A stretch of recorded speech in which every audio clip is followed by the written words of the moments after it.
Hey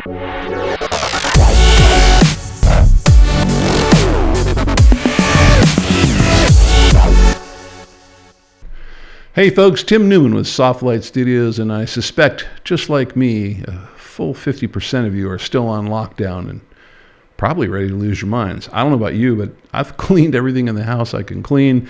I've gone on as many walks in one day as I can possibly go on, and other than doing these videos, I think I'm running out of stuff to do besides snack, and well, that's just not a good plan. You know, one of the things I thought I would talk to you guys about tonight is a technique I have for really making sure that the end-to-end process in working with a print shop, I've got control over. I can profile my computer and I can set my screen up and I can do all the things that I need to do correctly. But if the print shop isn't doing it the right way, I sometimes feel helpless. And what I did was figured out a way to get some control on that, and it's a technique I want to share with you. So take a look at this.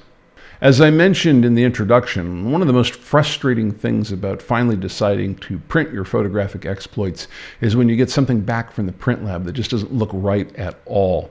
Now, there are a lot of steps that you might want to consider when you're working through this entire workflow process of managing color and getting stuff ready to print. Things like profiling your monitor with a color profile and making sure that your computer screen is set up with the correct brightness and the correct contrast, things like that.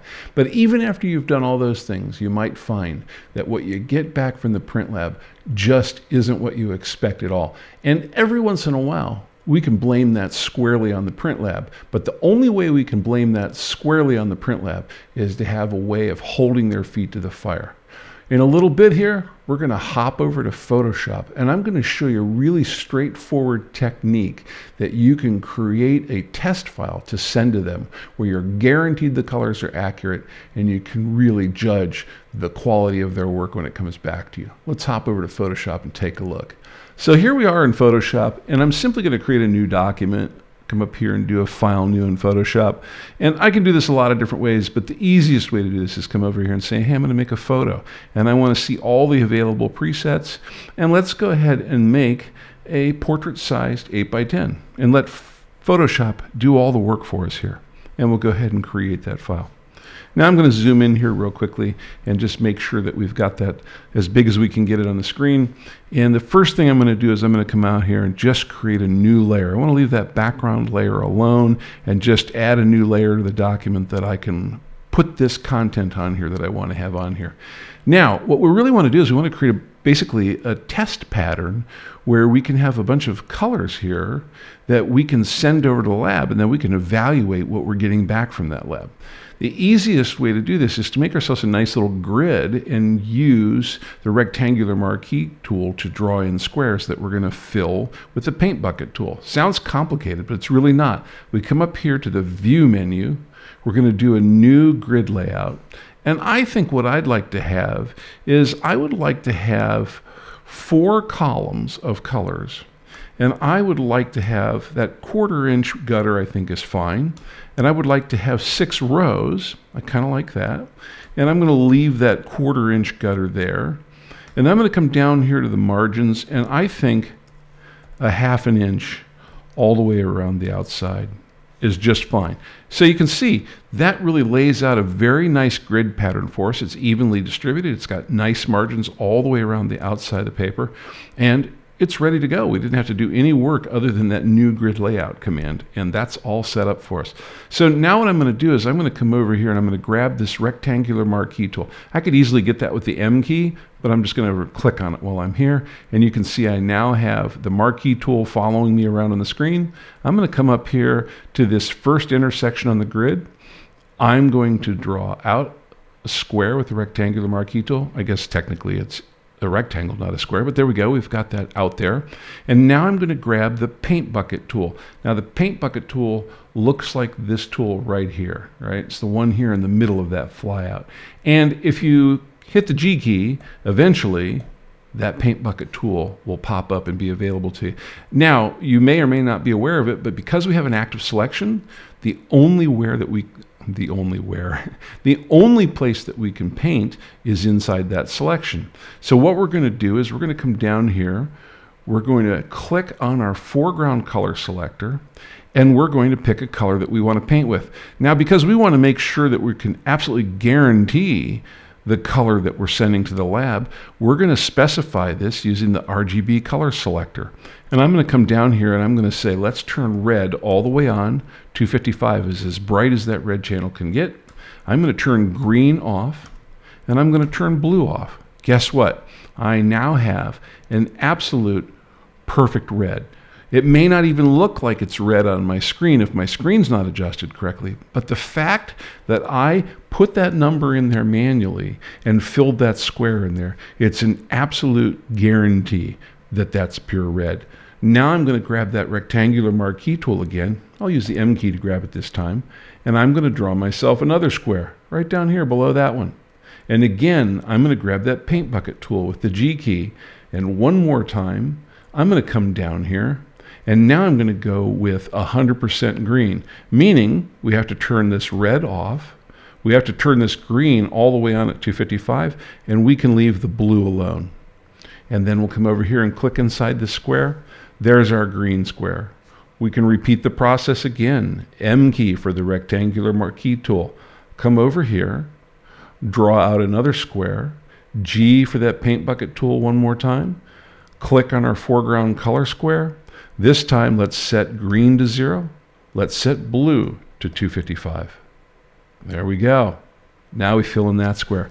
I now have perfect red, green, and blue squares. Let's take this a little bit further. I'm going to grab the rectangular marquee tool with the M key again, draw out another square, G for the paint bucket tool one more time, and I'm going to click on this color square again. Now what I would like to have this time is one of my secondary colors, a color that is a mixture of two of my primary channels. If I mix red and green together, I should get yellow. And if I come over here and say, all right, let's test that out. Let's take red and make it 255, and let's take green and make it 255. And let's make blue and make it 0. Wow, look at that. That's a pretty bright yellow. Now I'm going to come over here and fill in that square. We're going to do 2 more squares here just to finish up our primary and our secondary colors. So M for the rectangular marquee tool. I've drawn out another square. G for that paint bucket tool. I'm going to come over here and click on my foreground color selector again. And this time, let's go ahead and mix together those green and blue colors there. So we're going to turn red off, we're going to leave green on, and we're going to put blue at 255. Look at that, a perfect cyan. No question that that's a cyan square because we specified the colors mathematically in Photoshop. Let's go ahead and finish up and get our magenta square here. M for the marquee tool, come over here, draw out our rectangular marquee, G for the paint bucket tool one more time, come in here, click on our foreground color selector. This time we want red at 255. We don't need any green here. We want that to be at 0, and we want our blue to be at 255. Look at that, perfect magenta. No question when we send that off to the print lab that we ought to get a print back with those colors being perfectly laid out. Now, over here you have some additional squares. You could very easily, in these additional squares, do pastel colors. You could come over here at will and just say, all right, let's do some additional colors over here. Let's make another square here, grab our paint bucket tool, and I like to come over here and just see how they do with this kind of pastel orange color, right? And you got a lot of free reign here. I think as long as you get your 3 primary colors and your 3 secondary colors, you can come in here and try all sorts of different colors here and just see how good your print lab does with that. Now, the one thing I would suggest over here in this column to the right is I would be setting myself up with some grayscales. So if I think about this and I start counting up here, I could go 5, 10, 15, 20, 25, 30. I could do different percentages of grayscale here, and I could finish up over here with 100, 95, 90, so on and so forth. So let's draw some of those in there. I'll go ahead and let's start with our 100% grayscale over here. We'll start at this bottom square. We can be in any order we want to be. I'm going to grab the paint bucket tool again with the G key.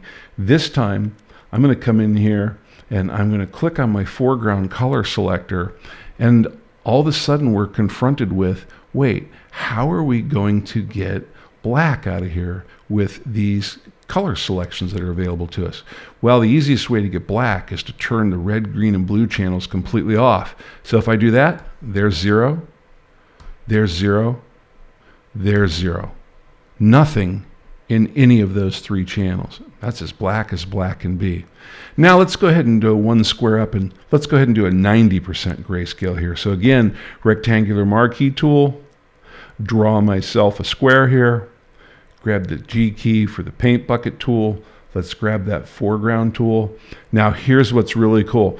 Once you've either picked out white or you have picked out black, getting to all the other versions of grayscale are really easy. You just come up here and you change the brightness slider. You don't have to worry about the amount of red, green, and blue that makes 90% grayscale. You can just come up here and say, well, if I want 90% grayscale, the opposite of 90% grayscale is 10% brightness, right? They always have to add up to 100. So there's our 90% grayscale. Let's take this a little further. Let's come up here, rectangular marquee tool again with the M key for that, G key for the paint bucket tool.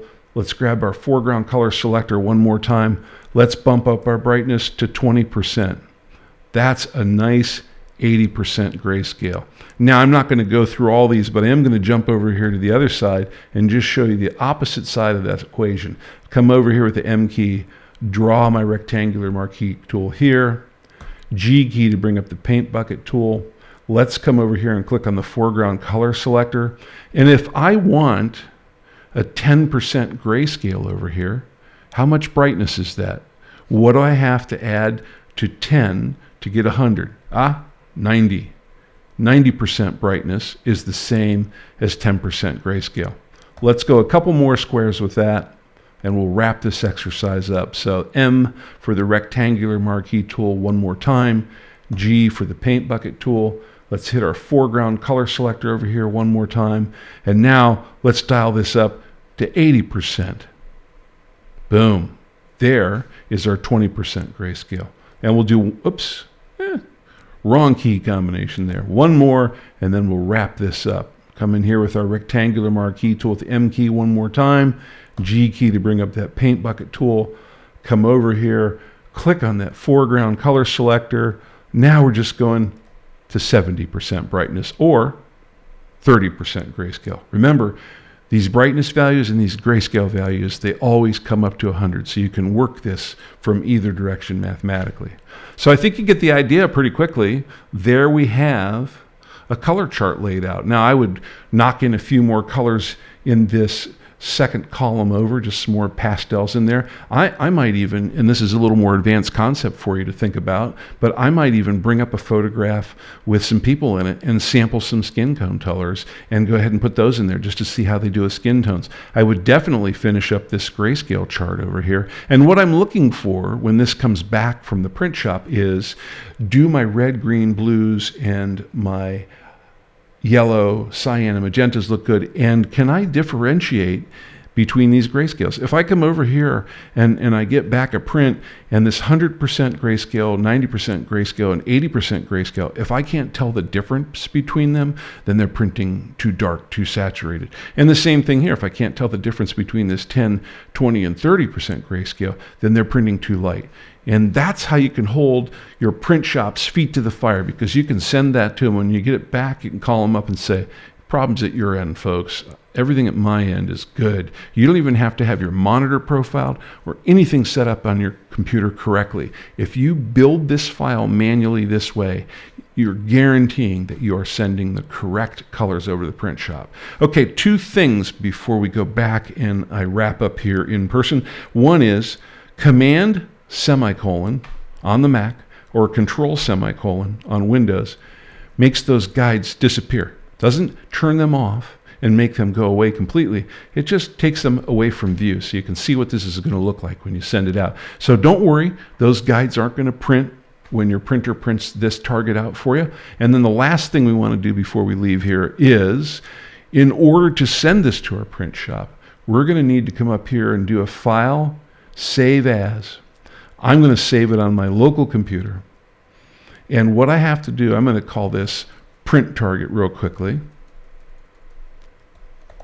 So there, we'll go ahead and name that guy. That's print target. And what I have to do is come down here to the format, and I want to save this as a TIFF because that's what I want my print shop to print out for me is a TIFF file. I don't let any print shops print JPEGs for me. It's not a high enough quality file. So if you are a print shop and you're printing my work, you are either printing a TIFF or you're not printing at all. The other thing I would do here is I would turn off layers. You don't need those layers. Let it go ahead and flatten that file because they don't care about the layers. And it doesn't matter whether you embed a color profile here or not. Any good print shop that's worth its salt is going to replace that color profile with the ICC profile that's specific to their printer, their paper, and their ink that they're getting ready to print on.